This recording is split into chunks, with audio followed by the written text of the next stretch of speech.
चलिए बताएं।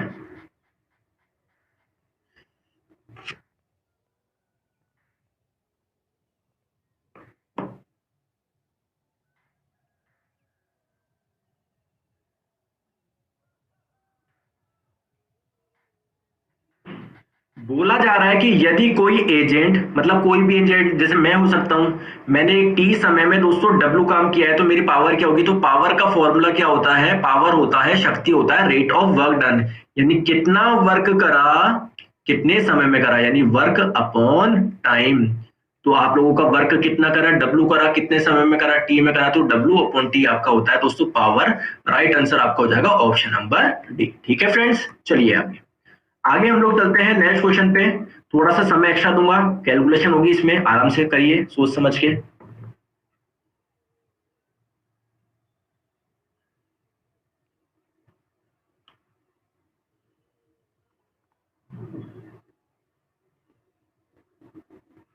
आंसर बताएं।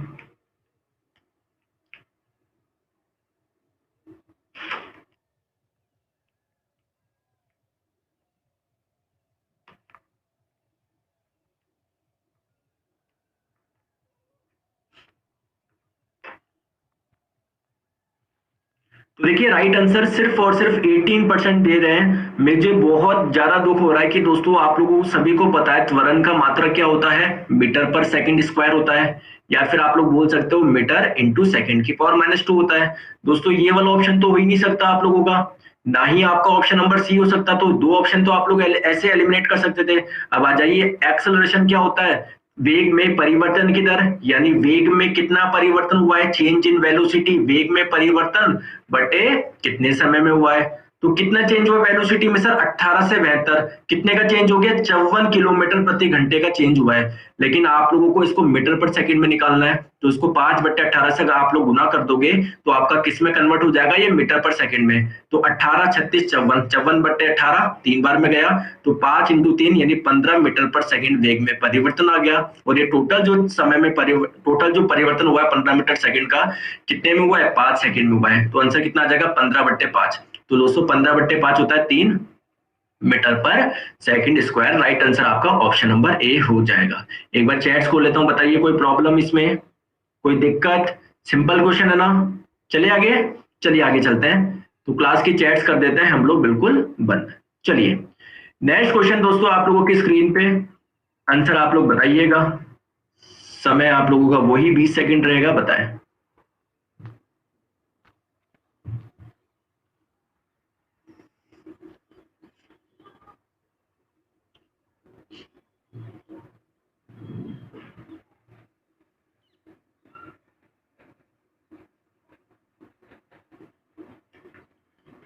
राइट आंसर इसका होगा ऑप्शन नंबर बी। देखिए आपको देखने पे सारे ही आंसर बिल्कुल सही लग रहे होंगे। कि जैसे मान लीजिए कोई आपकी बॉडी है, तो आप लोगों ने क्या लगाया दोस्तों? मान लीजिए कोई बॉडी मोशन कर रही है इस डायरेक्शन में, ठीक है, तो मान लीजिए इसकी वेलोसिटी इस डायरेक्शन में। अब आप लोग मान लीजिए इसके फोर्स को, मतलब आप लोग इस बॉडी को क्या करना चाह रहे हो? रिटार्ड करना चाह रहे हो। आपने फोर्स अपोजिट डायरेक्शन में लगा दिया, तो देखिए वेलोसिटी की डायरेक्शन ये है, फोर्स की डायरेक्शन ये है। क्या अलग अलग डायरेक्शन में हो सकती है? क्या बिल्कुल हो सकती है। दोस्तों आप लोग बल और विस्थापन की बात करिए, तो मान लीजिए बॉडी आप लोग की ऐसे मूव करते जा रही है, लेकिन आप लोग इधर कुछ फोर्स लगा रहे हो सकता है इस फोर्स से दोस्तों जो डिस्प्लेसमेंट होता जा रहा है वो कम होता जा रहा है, लेकिन डायरेक्शन तो अलग अलग हो सकती है ना, हो सकती है। लेकिन दोस्तों जिस डायरेक्शन में आप लोग देखो, जो आपका एफ होता है ना, ये होता है एफ बराबर एम ए। इसको हम लिखते हैं एफ वेक्टर बराबर एम ए वेक्टर। इसका मतलब क्या होता है? जो दिशा त्वरण की होती है वही दिशा फोर्स की होती है। मतलब जिस डायरेक्शन में फोर्स लगाओगे उस डायरेक्शन में वेलोसिटी क्या होती है? चेंज होती है। जैसे मान लीजिए कोई भी आप लोगों का ये है, एम मास की कोई बॉडी है, ये वी वेलोसिटी चल रही है, आपने और फोर्स लगा दिया तो उसकी वेलोसिटी इस डायरेक्शन में चेंज होगी ना। अगर आपने इस डायरेक्शन में फोर्स लगाया तो इस डायरेक्शन में वेलोसिटी चेंज होगी, यानी एक्सेलरेशन इस डायरेक्शन में होगा। एक्सेलरेशन इस डायरेक्शन में होने का मतलब ये नहीं है कि आपका इस डायरेक्शन मूव कर रहा है, इसका मतलब वेग में परिवर्तन किस दिशा में हो रहा है। तो राइट आंसर आपका ऑप्शन नंबर बी हो जाएगा। बहुत अच्छा ये क्वेश्चन था, बहुत ज्यादा इसमें गलतियां होती है। नेक्स्ट क्वेश्चन आप लोगों की स्क्रीन पे, समय ज्यादा दूंगा, आराम से सोच समझ के जवाब दीजिएगा इसमें।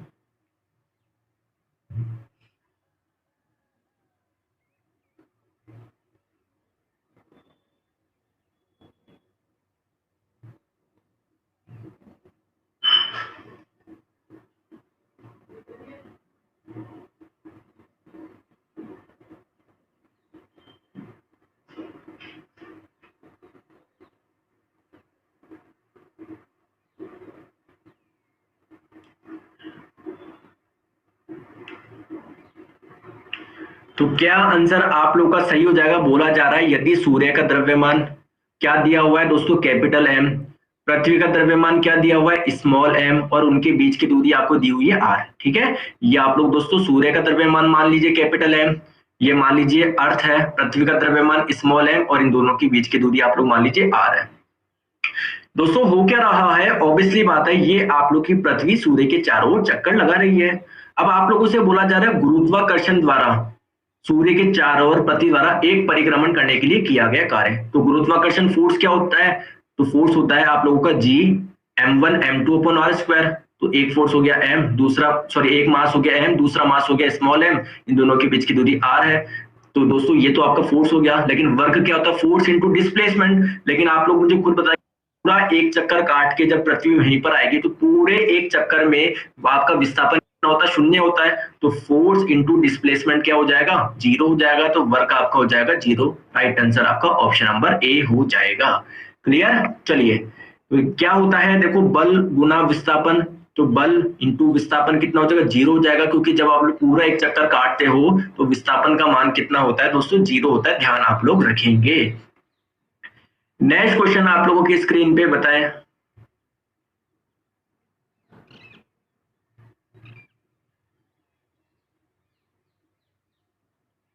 आंसर बताएं।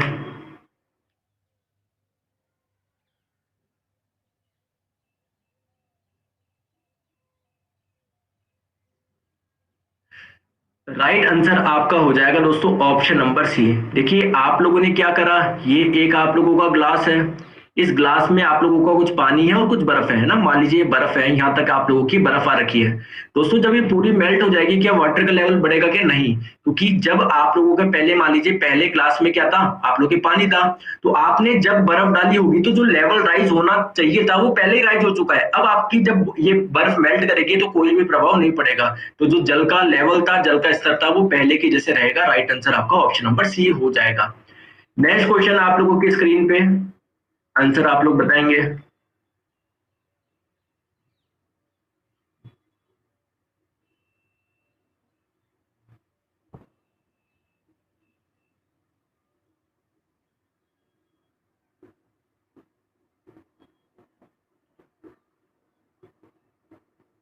तो राइट आंसर आपका हो जाएगा दोस्तों ऑप्शन नंबर है आर्किमिडीज प्रिंसिपल। देखिए होता क्या है कि क्या ये प्रिंसिपल क्या बोलता है कि किसी भी लिक्विड में जब आप कोई एक वस्तु डालोगे तो होता क्या है, कुछ लिक्विड आपका डिस्प्लेस होगा। बिल्कुल सही बात है, क्योंकि जब ये आपकी बॉडी पानी के अंदर नहीं गई थी, सभी जगह क्या था? लिक्विड लिक्विड था। लेकिन जैसे ही आप लोगों ने लिक्विड के अंदर किसी बॉडी को डाला तो कुछ लिक्विड आपका डिस्प्लेस्ड होगा। इसकी वजह से इस पे ऊपर की और एक फोर्स लगता है, इसको हम लोग बोलते हैं बायंसी फोर्स। और ये बात किसने बताई? आर्किमिडीज ने बताई। तो ये पूरा का पूरा प्रिंसिपल क्या है? आर्किमिडीज प्रिंसिपल है। ऑप्शन नंबर ए इसका करेक्ट आंसर हो जाएगा। चलिए आंसर बताएं नेक्स्ट क्वेश्चन का।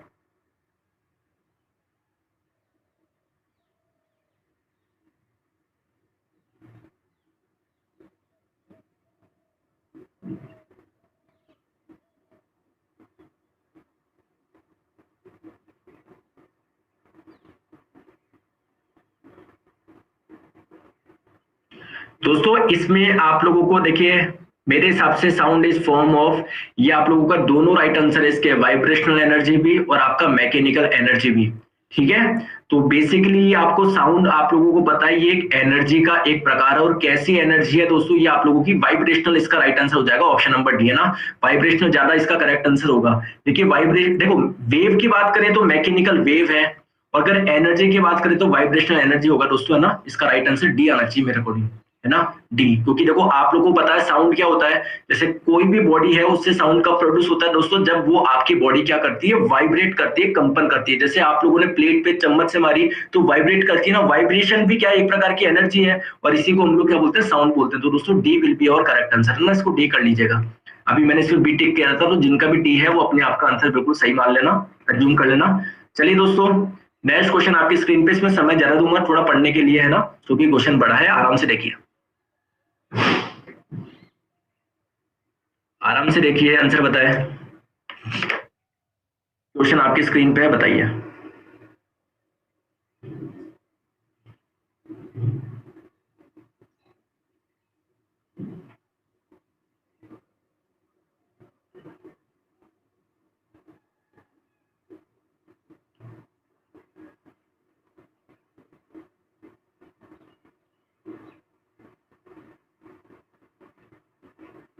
तो राइट आंसर आपका हो जाएगा दोस्तों ऑप्शन नंबर डी।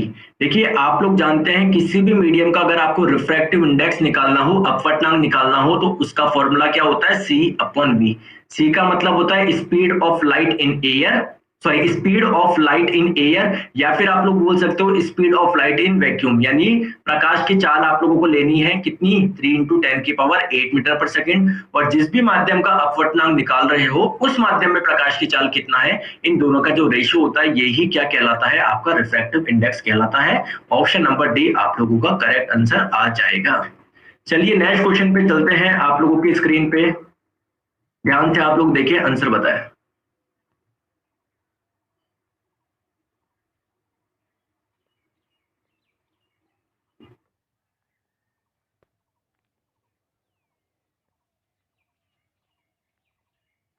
निम्नलिखित में से कौन से पीतल के घटक है?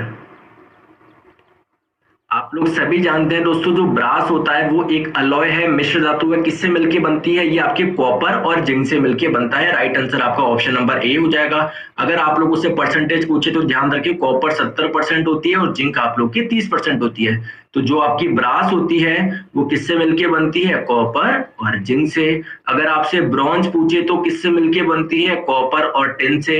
अगर गन मेटल पूछे तो इसमें कॉपर, टिन, जिंक तीनों ही होते हैं। राइट आंसर आपका ऑप्शन नंबर ए हो जाएगा।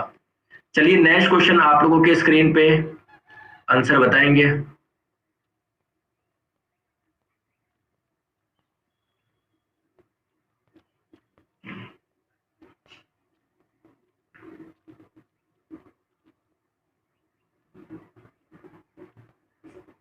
हवा में प्रकाश की चाल कितनी होती है? वायु में प्रकाश की चाल, सिंपल क्वेश्चन है, 3 × 10⁸ मीटर पर सेकेंड होती है।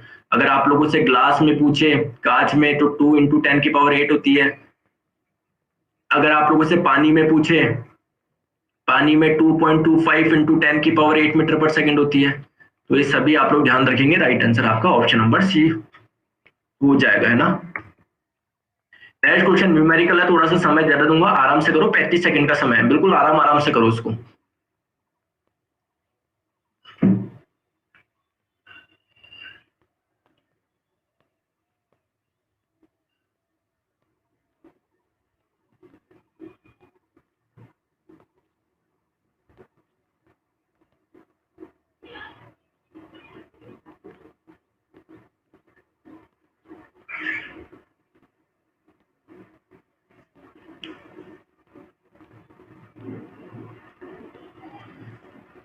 चलिए दोस्तों, इसका आंसर दिया जा रहा है ऑप्शन नंबर सी 66% के द्वारा, जो कि बिल्कुल एक सही जवाब है।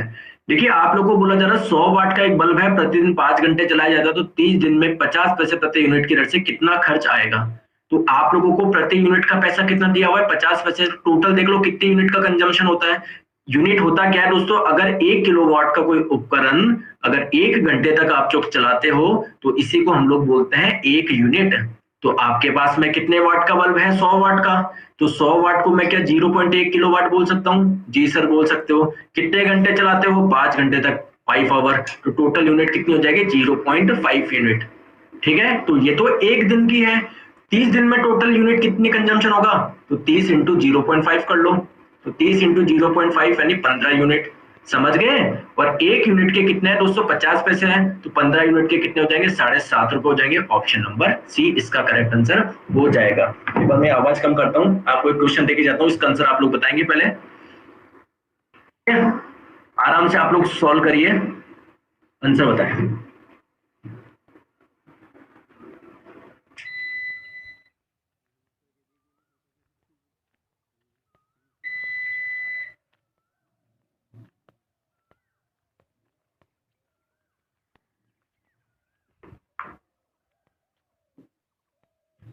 राइट आंसर आपका हो जाएगा दोस्तों ऑप्शन नंबर ए। देखिए आप लोग सभी जानते हैं क्रोमोसोम की कुल संख्या कितनी होती है दोस्तों? 46 होती है।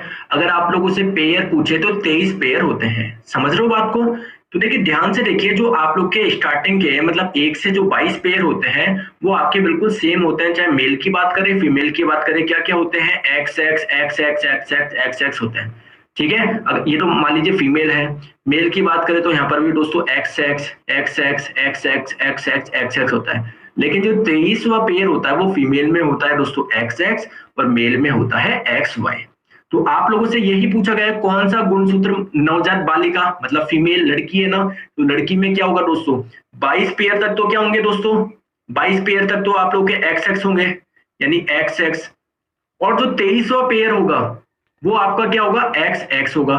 तो यानी देखो आपका जो 22 तक होंगे ये टोटल कितने होंगे 44 तो ये हो गए, 44 तो ये हो गए, प्लस आपका 45वां 46वां कौन सा है 45वां X, 46वां भी X, तो 44 प्लस XX आपका राइट आंसर हो जाएगा। और जबकि बात करें 44 प्लस XY तो ये आपका हो जाएगा दोस्तों नवजात बालक का, ये बालक का। क्लियर। और ये 22 क्रोमोसोम प्लस XS ये गलत लिखा हुआ है क्योंकि 22 क्रोमोसोम अगर लिखा हुआ है टोटल क्रोमोसोम कितने होते हैं 46 होते हैं, तो 46 तो 46 होने चाहिए, तो 22 प्लस 23 प्लस 24 तो 24 ही गलत हो गया ना ये, तो आपको कंफ्यूज करने के लिए ऑप्शन दिया हुआ था, समझ गए। चलिए नेक्स्ट क्वेश्चन आप लोगों की स्क्रीन पे आंसर आप लोग बताएंगे।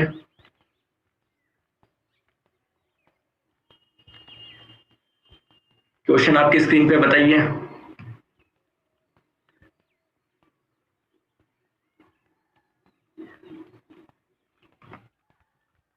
सबसे बड़ा स्तनपायी कौन सा है दोस्तों, सबसे बड़े मैमल की बात करें तो ये आपका हो जाएगा ब्लू व्हेल। देखिए आप लोगों को कुछ और इंटरेस्टिंग फैक्ट बता देता हूं, अगर आप लोगों से पूछे कि भूमि पर दौड़ने वाला विचरने वाला सबसे तेज जानवर, वो आपका हो जाएगा दोस्तों चीता हो जाएगा। ठीक है, अगर हम लोग बात करें सबसे बड़ा जानवर, ठीक है सबसे बड़ा, यहाँ पर सबसे तेज की बात करें वो चीता, सबसे बड़े की बात करें तो वो आपका अफ्रीकन एलिफेंट हो जाएगा, अफ्रीकन हाथी हो जाएगा। अगर सबसे ऊंचे की बात करें तो आपका जिराफ हो जाएगा, और सबसे बड़े मैमल्स की बात करें तो वो आपका ब्लू व्हेल हो जाएगा। ठीक है, तो इसका राइट आंसर हो जाएगा ऑप्शन नंबर सी, क्योंकि आप लोगों से सबसे बड़ा मैमल पूछा गया था। नेक्स्ट क्वेश्चन आप लोगों की स्क्रीन पे,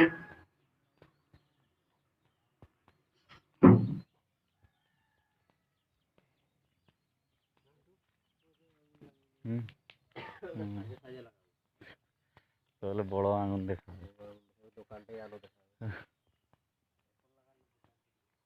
मानव शरीर के किस अंग पर एंजियोप्लास्टी की जाती है। दोस्तों आप लोग सभी जानते हैं एंजियोप्लास्टी होती क्या है, बेसिकली ये जो करी जाती है दोस्तों आपके आर्टरी और वेन्स में करी जाती है। अब आप लोग बोलेंगे सर आर्टरी और वेन्स क्या होता है, धमनी और शिरा दोस्तों जिनमें से ब्लड फ्लो होता है, तो ये आप लोग की ब्लड की ट्यूब होती है, इसको थोड़ा सा वाइड करने के लिए आपके एक ट्रीटमेंट होता है जिसको हम लोग बोलते हैं एंजियोप्लास्टी। अगर मान लीजिए ब्लड प्रॉपर्ली फ्लो नहीं कर पा रहा है, किसी वजह से इनमें कॉन्ट्रैक्शन हो गया, तो ये बेसिकली किससे रिलेटेड हो गया, हार्ट से रिलेटेड हो गया ना, क्योंकि हार्ट क्या करता है ब्लड को पंप करता है और ब्लड इसमें से जाएगा, तो इसको थोड़ा सा क्या करने के लिए वाइड करने के लिए आप लोगों को ट्रीटमेंट होता है एंजियोप्लास्टी। तो किससे रिलेटेड हो जाएगा, हार्ट से रिलेटेड हो जाएगा। हार्ट में नहीं होती है बेसिकली, आर्टरी और वेन्स में होती है ना, लेकिन रिलेटेड किससे हो जाएगा, हार्ट से, क्योंकि ऑप्शन में आर्टरी वेन वगैरह ये तो दे नहीं रखा। चलिए नेक्स्ट क्वेश्चन आप लोगों की स्क्रीन पे दोस्तों आंसर आप लोग बताएंगे।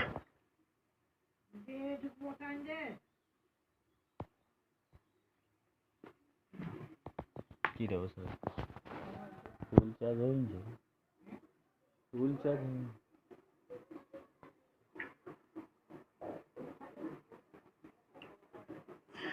राइट आंसर आपका हो जाएगा ऑप्शन नंबर है हाइड्रोक्लोरिक एसिड। देखिए आप लोग जानते हैं दोस्तों जो स्टमक होता है, आपके स्टमक में यहाँ पर अंदर क्या पाई जाती है, अंदर वाले सरफेस पे कुछ सेल पाई जाती है जिसको हम लोग बोलते हैं ऑक्जेंटिक सेल। इन सेल को हम लोग क्या बोलते हैं दोस्तों, ऑक्जेंटिक सेल। दोस्तों इन्हीं ऑक्जेंटिक सेल से किसका श्रावण होता है, HCl का होता है, हाइड्रोक्लोरिक एसिड का। ये हाइड्रोक्लोरिक एसिड का काम क्या होता है दोस्तों, इस फूड में जो भी बैक्टीरिया होता है ना, इस फूड में जो भी जीवाणु होते हैं वो उस बैक्टीरिया का विनाश करता है। दूसरी बात क्या है दोस्तों, भोजन को सड़ने से भी ये आप लोग का बचाता है। तो ये आपके हाइड्रोक्लोरिक एसिड के क्या हो जाएंगे, फंक्शन हो जाएंगे। तो राइट आंसर आपका ऑप्शन नंबर ए हो जाएगा। चलिए नेक्स्ट क्वेश्चन आप लोगों की स्क्रीन पे,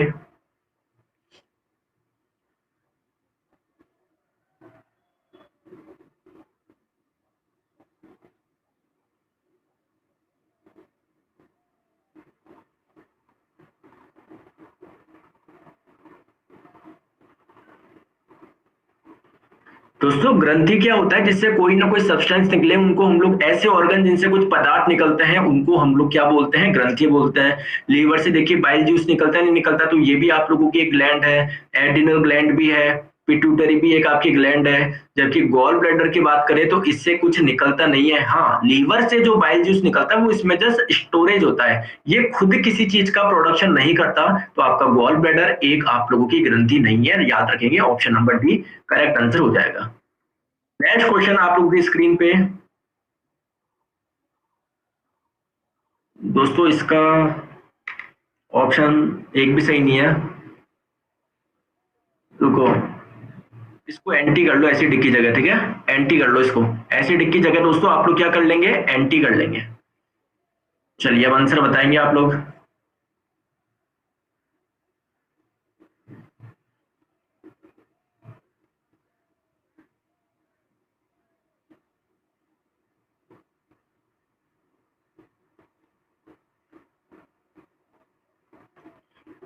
अब भी गलती कर रहे हो तो क्या ही करा जाए, कितनी बार मैंने बताया आप लोग को, जो एडीएच हार्मोन है इसका पूरा नाम क्या है, anti diuretic hormone, option number B. जरा जल्दी से कमेंट में आ जाओ और बता दो ये जो एडीएच हार्मोन होता है कौन सी ग्लैंड से निकलता है, कौन सी ग्लैंड से निकलता है, जल्दी से मुझे बता दो। पिट्यूटरी ग्लैंड से निकलता है, बहुत बढ़िया। अच्छा मैंने बोल दिया एक भी ऑप्शन सही नहीं है, चलो इसको कर लो, फिर भी केवल और केवल 92% सही आंसर दे पा रहा है। अरे आप एक चीज पे तो जाओ जिंदगी में, या तो अपने कॉन्सेप्ट पे विश्वास रखो, या फिर इस चीज पे आप लोग दिमाग में वो छल कपट वाला रखो, यार सर मजे तो नहीं ले रहे मेरे यार, आपको अपने आपने उस पर भी विश्वास नहीं है, कॉन्सेप्ट पे कम से कम 1000 बार आ चुका, और छल कपट पे जा रहे हैं तो भाई ऐसा छल कपट करूंगा कि मैं आपके साथ में। तो राइट आंसर आपका हो जाएगा ऑप्शन नंबर बी, ठीक है। चले तो चलिए, मैं एडीएच हार्मोन, ये आपके जो पिट्यूटरी ग्लैंड है जिसको हम लोग मास्टर ग्लैंड भी बोलते हैं, इससे निकलने वाले सभी हार्मोन के बारे में बताता हूं। एक होता है ग्रोथ हार्मोन, एक होता है प्रोलैक्टिन हार्मोन, एक होता है ऑक्सीटोसिन हार्मोन, कई बार मैंने बताया आपको, एक होता है फॉलिकल स्टिमुलेटिंग हार्मोन, एक होता है आपके ल्यूनिटाइजिंग हार्मोन, एक होता है एंटी ड्यूरेटिक हार्मोन। तो ये एंटी ड्यूरेटिक हार्मोन कहां से निकलता है मेरे दोस्तों, पिट्यूटरी ग्लैंड से निकलता है।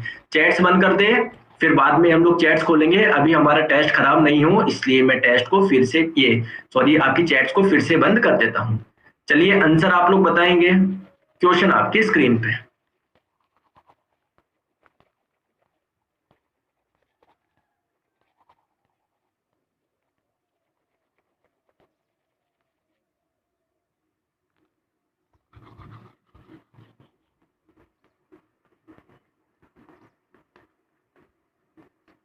बोला जा रहा है निम्नलिखित में से कौन मोनेरा समूह से संबंधित नहीं है, तो राइट आंसर आपका हो जाएगा दोस्तों डाइटम। अब ये होता क्या है सर मोनेरा, देखिए आप लोग सभी जानते हैं जितने भी आप लोगों के जीव हैं उनको 5 किंगडम में बांटा गया, किसके द्वारा, आर.एच. विटेकर के द्वारा। और ये 5 किंगडम बिल्कुल जैसे मैं आप लोगों को बोलूं, देखो दोस्तों इसको मैं थोड़ा सा समय लूंगा 1-2 मिनट, लेकिन आपको अच्छे से समझना है, बार बार कंफ्यूज होता है मोनेरा क्या है प्रोटिस्टा क्या है। देखो मेरी बात को समझो, बारिश आ गई जयपुर में, देखो मेरी बात को समझो आप। जैसे मैंने आप लोगों को बोला कि 5 व्यक्ति है आपके सामने, मैंने इस पूरे यूनिवर्स से मैं 5 व्यक्ति लाके रख दिया, अब आप लोगों को इनको क्या करना है, क्लासिफाई करना है। हो सकता है दोस्तों कुछ आप लोगों को क्लासिफाई करें कि भैया एक इंडिया का है, एक अमेरिका का है, एक पाकिस्तान का, एक ब्राजील का, एक ऑस्ट्रेलिया का, उनके देशों के आधार पर करते हैं। एक जना जो हो सकता है दोस्तों जो उनके रंगों के आधार पर कर दे कि ये थोड़ा सा गोरा है, ये थोड़ा सा सांवला कलर है, जैसे मेरा जैसा, तो बोलेगा भैया तो बिल्कुल काले में जाएगा, समझ रहे हो। तो अलग अलग बेस पे आप लोग क्लासिफिकेशन कर सकते हो।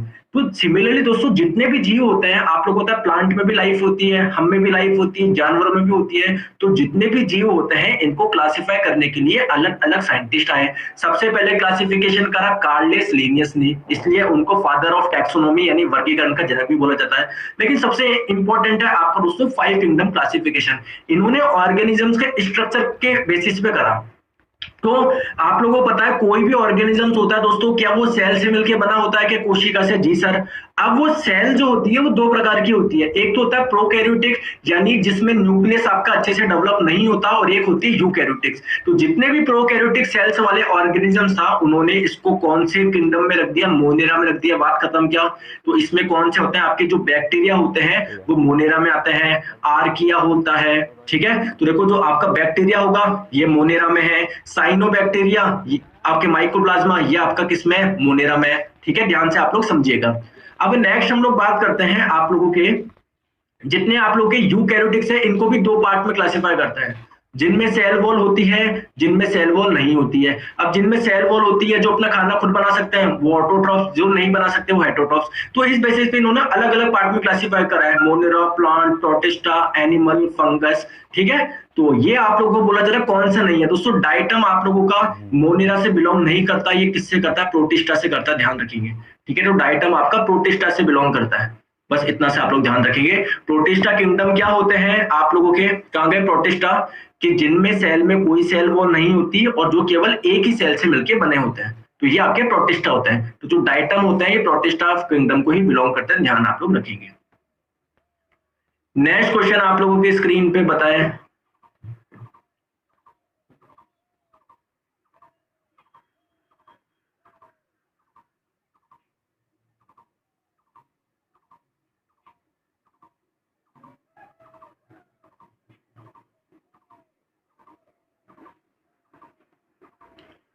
दोस्तों बोला जा रहा है एमीबा वाइसिस के कारण क्या होता है। दोस्तों ये एक प्रकार के सूक्ष्म जीवाणु होते हैं जिनकी वजह से क्या होता है, पेचिस रोग होता है ना। तो इनको हम लोग क्या बोलते हैं, एंटामीबा भी बोलते हैं, ध्यान रखें। इन सूक्ष्म जीवाणु को एंटामीबा भी बोलते हैं, एंटामीबा हिस्टोलिटिका भी बोला जाता है, ध्यान रखेंगे।